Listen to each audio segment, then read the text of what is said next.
So even assuming na in-explain ninyo, ba't nakalusot? Tapos nung na-expect sa FTI, mackerel pala, tsaka onions. Again, uulitin ko, Mr. Kalisihan, butas-butas yung paliwanag ninyo eh. Were you lying to the committee? No, Your Honor. Based on the mission order, Your Honor, the destination of the Purchase Consumer Goods Trading is 158 MacArthur Highway, Valenzuela. Ganun ba kayo kaluwag? Na may mission order kayo, i-deliver sa isang lugar, kahit walang warehouse yung Birches, kiniklaim nyo na may warehouse. Ganun ba kayo kapabaya? I think you have to explain why you should not be cited in contempt for lying to this committee. This is a show cause.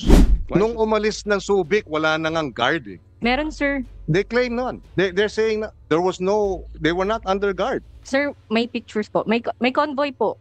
Doon sa 11, hindi yung sa 3. Nililihis mo kami, ma'am eh.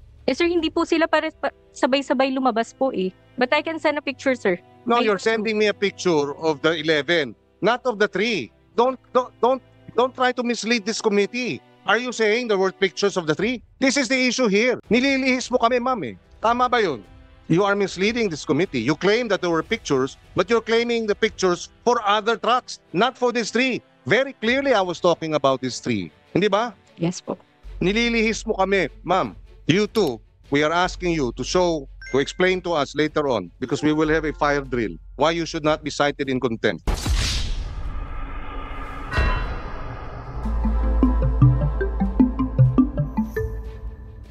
Hindi, nagsabi rito may mission order kayo at ikaw, ang acting customs operations officer, you were assigned as a representative of the Port of Subic Okay.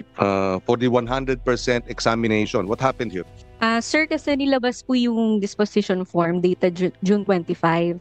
Then, yung mission order po namin, nag-commence po ng June 25 po yun. Tapos, nag-commence po yun ng June 28 po.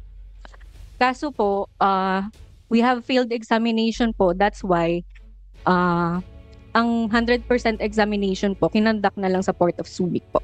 Again, can you explain? Kasi sinasabi nila walang examination. Sila yung mga nasa truck. Yes po. At ang understanding ko, under guard yung 3 truck na yun. Yes, sir. Actually, it has... So where was the examination when they claimed there was no examination? Sir, kasi po nakalagay po sa mission order is Valenzuela. Doon lang po kami nag-base and ang contact lang po talaga namin is yung consignee's representative po. We don't have contacts to the truck drivers po. So how can you now, why are you claiming that there was 100% inspection? Yan na po yung may kasamang mga media po. Kasi po nagkaroon po ng failed examination, nabalik po yung mga containers. Kasi nga po, doon po sa area, congested po talaga. Hindi po tinanggap ng warehouse yung mga containers po. So you are confirming what Mr. Stanislao claims, that there was port congestion. Yes, sir. Is there any document that will prove that there was? Or is it just a matter of your opinion? And Yes the po. opinion of merong documentation? Yes po. Could you submit, what does the document say? That due to port congestion, of course, that is what it's going to say, no? Yes, sir. Actually, sir, the Subic po, Subic SBITC po, doesn't have a DEA for reefer containers po. Hindi So how do you explain? So yung sinasabi mong 100% inspection was nung naibalik na ito, Yes po. nung nahuli na. Yes po. So pero nilabas pa rin ninyo eh. Sir, Pinalabas ninyo bago nung inspection. Tapos nung nagkalito-lito at huli na, pinabalik. Sila nagkumpiska, hindi kayo eh. Hindi ba? Ang DA enforcement, inspectorate and enforcement ang sumalubong na sa kanila at sinabing wag nang tumuloy ng Valenzuela, diretso muna sa FTI. So you were not able to conduct any inspection on those 3 na pinalabas ninyo. Ba't ninyo pinalabas? Sir, actually, hindi pa po kasi siya, release po siya by physical, pero not totally released by the customs po. Kasi under pa po And siya you ng released it order. under guard. Tama? Yes po. O, sinasabi nila wala namang kumausap sa kanilang customs eh. Yes nga, sir. In other words, the release under guard is not true based on the testimony of the trackers. Sir, actually, we have, Where is May- Mr. Kalisihan? Please take your seat. Ay, sir. Hindi ko sabay-sabay.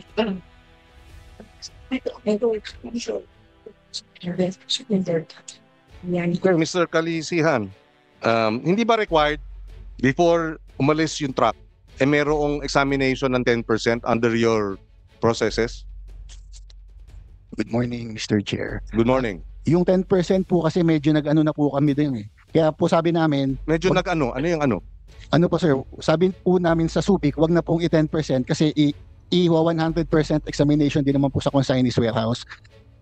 Temperature sensitive po kasi Mr. Chair yung commodity. Nasa ano po siya, for Do you have the discretion? Or is that not the law? That you have to have a 10% examination? Is that the law or you're allowed discretion to forego any 10% examination? Your Honor, it's above my pay grade to decide because I'm only the deputy collector for assessment. You decided, you just said earlier na you had to forego the 10% examination. So you decided. Now you're saying it's above your pay grade to decide. So which is which? No po sir, ano po Mr. Chair, yung pong port na po yung nag-decide. Kasi po kung magte 10% po sa Yes, SBITC, okay. If the port decided, is that decision consistent with what the law requires? Hindi, di ba? Kasi dapat may 10% physical examination, minimum. And then you go through the x-ray. Did it go through the x-ray? yes po Your Honor. Bago po siya makalabas ng SBITC, nag-pass through po siya sa X-ray. Sino yung x-ray operator? Anong pangalan?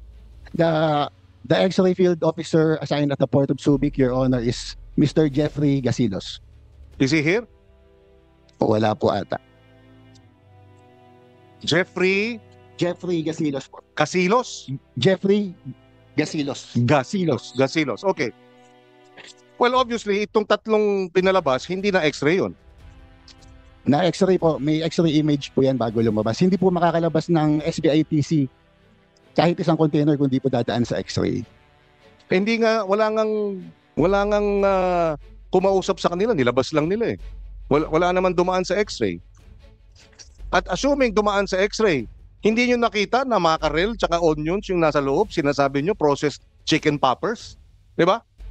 Kung totoong dinaan sa x-ray, yung tatlong ito na sinasabi nila wala namang kumausap sa kanila, then you would have detected that it was mackerel, frozen mackerel and onions, not chicken poppers. Di ba? So even assuming na in-x-ray ninyo, ba't nakalusot? Ba't nakalusot? Tapos nung na-expect sa FTI, mackerel pala, tsaka onions. So again, uulitin ko, Mr. Kalisihan, butas-butas yung paliwanag ninyo eh.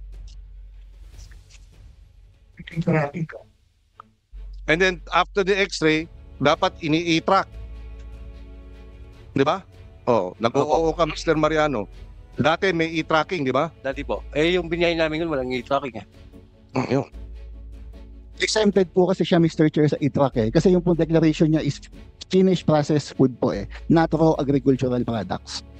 Eh hindi nga, kaya nga nung binuksan ng 100% nakita yung mackerel tsaka onions eh. Tama? Hindi nga siya finished product kasi kung tinignan ninyo sa x-ray ninyo, makikita ninyo hindi siya chicken poppers. We can have the copy of the X-ray image, Mr. Chair. We will submit. Well, Mr. Maronilla, would you care to comment? Your Honor, malay ko ba kung yung x-ray printout nun hindi Photoshop. I don't know anymore because they're saying there was no X-ray. You're saying there was an X-ray. If you X-rayed it, ano ilalabas nyo sa amin? Ipapakita ninyo na yung X-ray nagpapatunay na chicken popper siya, ganun. Nung nakita nga sa FTI, hindi eh. Yes, Attorney Maronilla. Yes, Your Honor. In fact, Your Honor, these are all under investigation now by our intelligence group. We've already issued suspension orders for the personnel involved.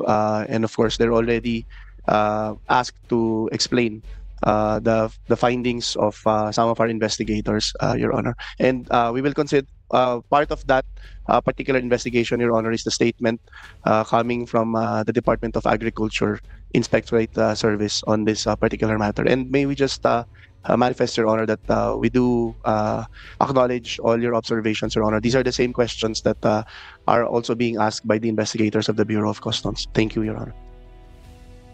Si Mr. Kalisihan, no, sabi ninyo, they were subject under guard. Di ba? Yes po, Mr. Chair. Tapos sabi ninyo, hindi nyo alam yung mga pangalan nitong mga ito. Wala kayong information tungkol sa mga pangalan nila.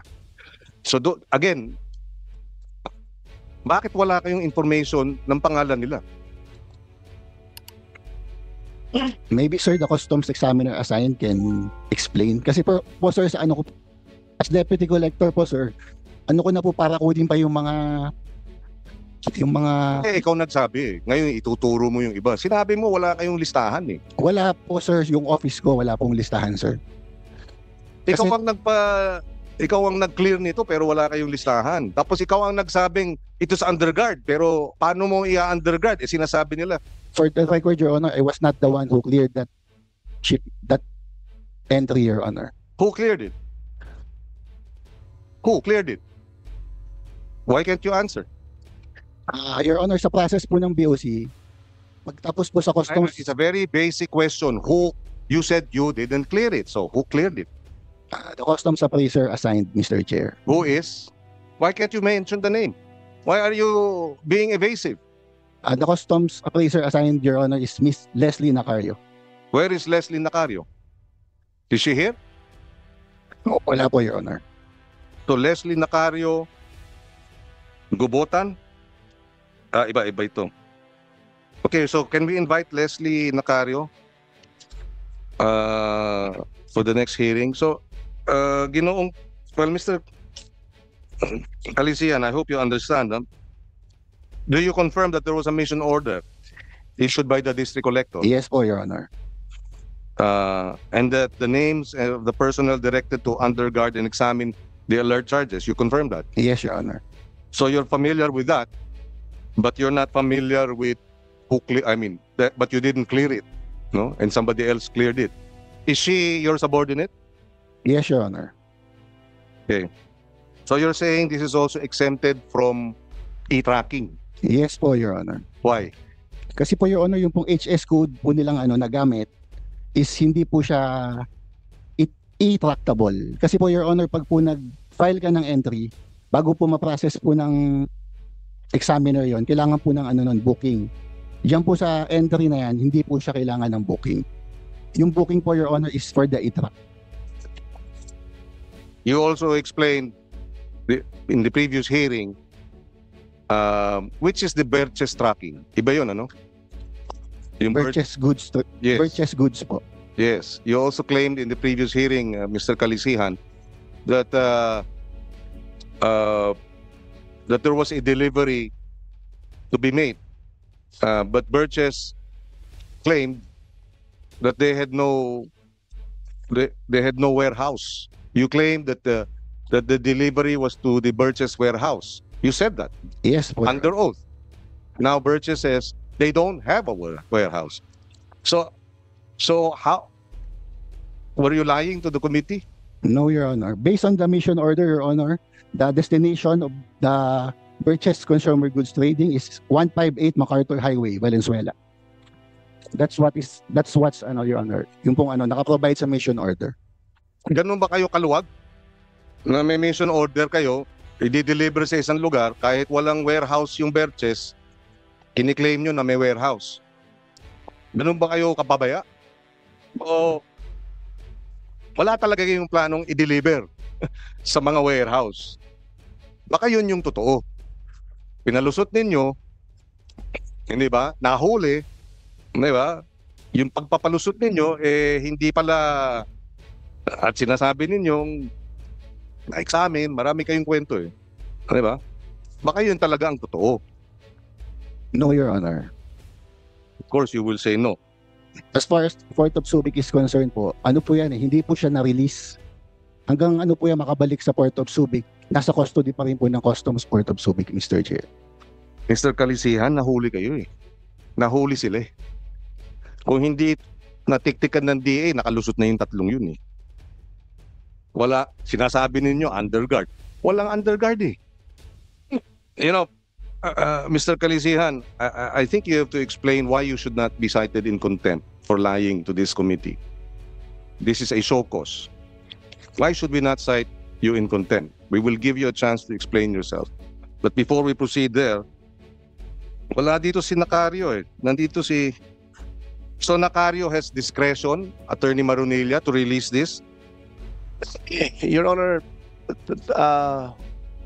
actually, number one, there has to be. May I just clarify on an earlier point, Your Honor? We Go do ahead. we do agree with you, Your Honor. By regulation and by law, the 10% examination is indispensable. Second, Your Honor, what I think the Deputy Collector is explaining is that the authority to finally assess for release a particular container is vested with the customs appraiser, which exercises supervision over a particular section that actually processed the container.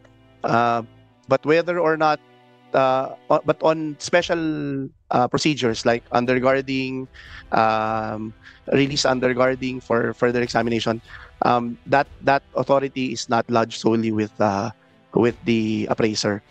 She has the recommendatory power, but if I'm not mistaken, it is lodged with the higher authorities in the port to grant whether a particular shipment under very, very, very exceptional circumstances are allowed to be inspected 100% at the consignee's warehouse.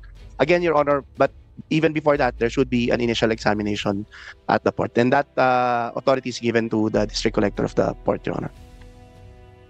Thank you for the clarification. Si Ms. Gubaton, what is your role in processing the documentation, for example, of, if any, of the brokers like Berches and EPCB and 1024? Sir, my role is to register the said shipment po. Is to register the Yes said po. shipment. Yes po. And check the veracity of its invoice and packing list together with the BL and other necessary documents. And this includes accepting payments or doing for meron bang ganong process na you look at the amounts involved, the items to be imported, and you make computations as to duties? Yes po. We check the invoice po attached and the packing list if it's tally po. So you deal directly with the brokers? We don't have direct contact with the brokers, but in BOC po kasi we have this portal. Go ahead.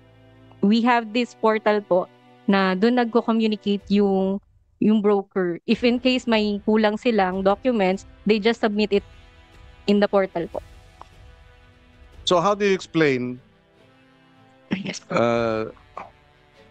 why 1024 Consumer Goods Trading was able to register when in fact, according to the, tama ba, the broker owner, hindi niya kilala yung may-ari? How does that happen? Sir, we just Pati yung EPCB. We just solely rely. Tapos pinarerenta yung mga lisensya nila. How do you explain as you process it na nakakalusot itong mga ito? Sir, actually, we just rely on the documents that they've submitted in the portal po eh. Because Were you monitoring the previous Yes po. hearings? yes sir. So, what do you intend to do?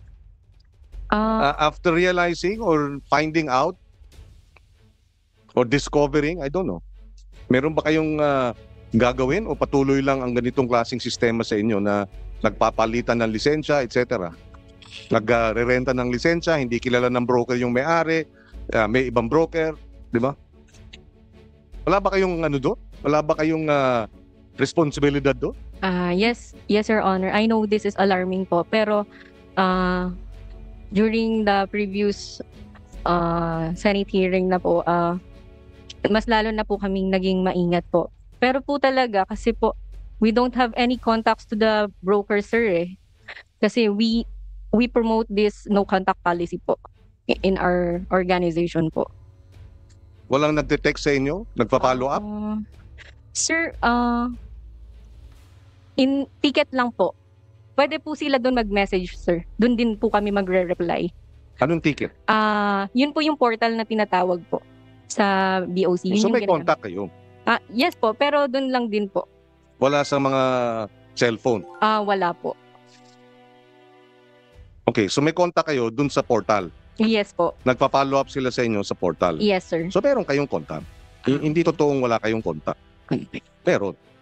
So kilala niyo si Mr. Tenero? Sir, nakikita ko lang yung name niya dun sa portal dahil siya rin yung Nagpa-follow up siya eh. Hindi na po. Hindi siya nagpa-follow up sa'yo. Yes po, hindi po. Kay Nacario, nagpa-follow up siya? Hindi rin po. How would you know? Do you check her cellphone? No, Your Honor. Pero po kasi nasa loob lang kami ng offices. Lalabas lang po kami pag talagang may examination lang. Pero the rest po, yung mga negotiation, wala po. Through ticket talaga po. Yes, Yusek Karad, you were raising your hand. Thank you, Mr. Chair. I think it's time for me to shed some light, sir, because it seems like there are some discrepancies. Sorry about that. Go ahead, Yes, sir. Yusek Karad. If I just may read a short paragraph about our report to the Secretary the day after Please this proceed. operation, sir. Number 4, subsequently at about 2:30 a.m., June 28, the DEIE team, together with customs personnel, in coordination with the Angat PNP, decided to accost the 3 CVs, considering that the supposed destination of the CVs isn't Valenzuela, but were diverted to Angat for unknown reasons by the consignee's representative, Birches Consumer Goods Trading, who was seen at the site at the onset. Initial investigation conducted by the team found out that the 3 had no pertinent documents, etc. The BOC Subic personnel, composed of Mary Annabel Gubaton, IAI Wilfredo Metro of CIIS, SAI Joker Peru of ESS, and Viviano Icat of Customs Border Protection Team were also present in the area. And SAI Joker suggested that they would conduct inspection on the said 3 CVs, but alleged it will only be limited to open and closed process of inspection. This was politely declined by the DAIE personnel, considering that the guidance and SOP for them is to conduct 100% inspection at final destination or cold storage warehouse. Thank you. So you were present, Ms. Gubaton.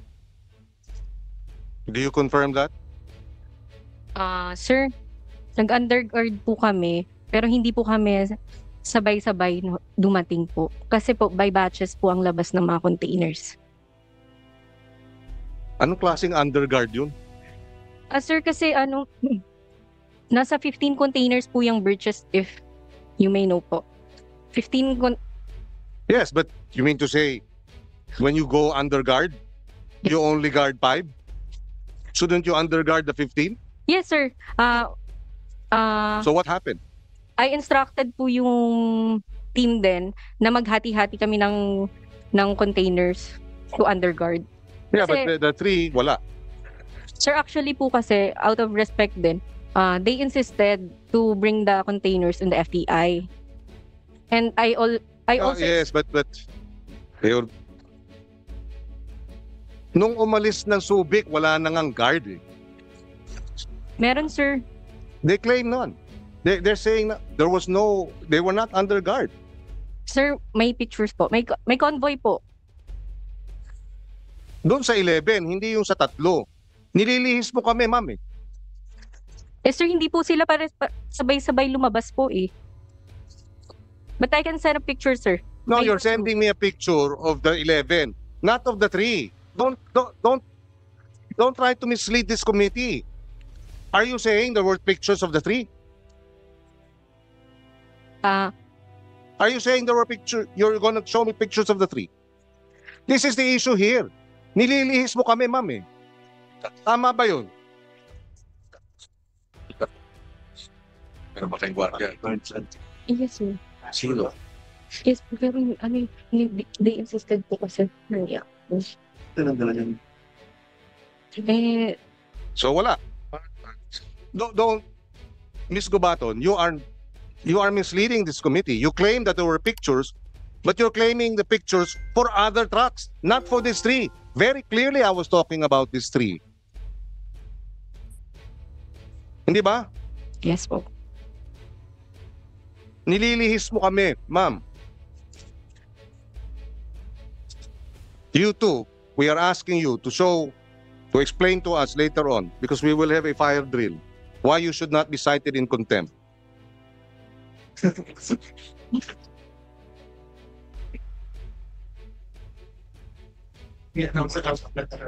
Yes. Okay. So there is a fire drill at 11. Huh? Oh, sorry, I will not announce it, but we have a drill.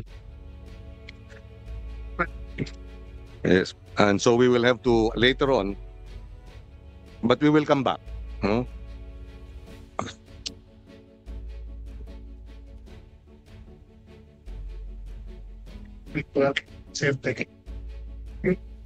So, Miss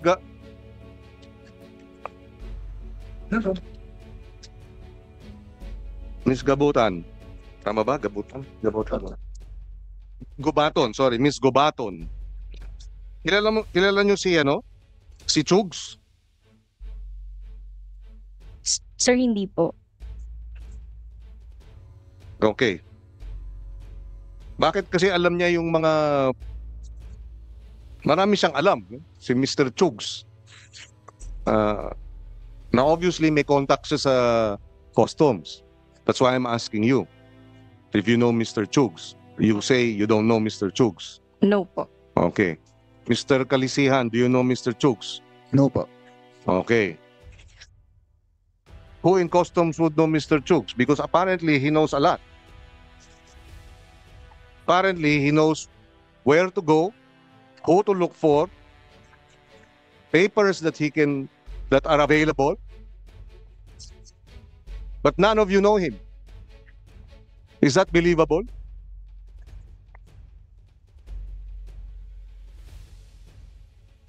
Diba? Diba, tinawagan kayo ni Chug, sabi, ready na yung mga dokumento for pick up. Diba? Ibig sabihin,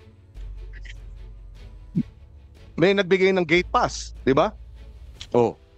Diba? At si Chug ang nagsabi, may gate pass. No, diba? Kanino galing yung gate pass? Diba sa customs? Tama?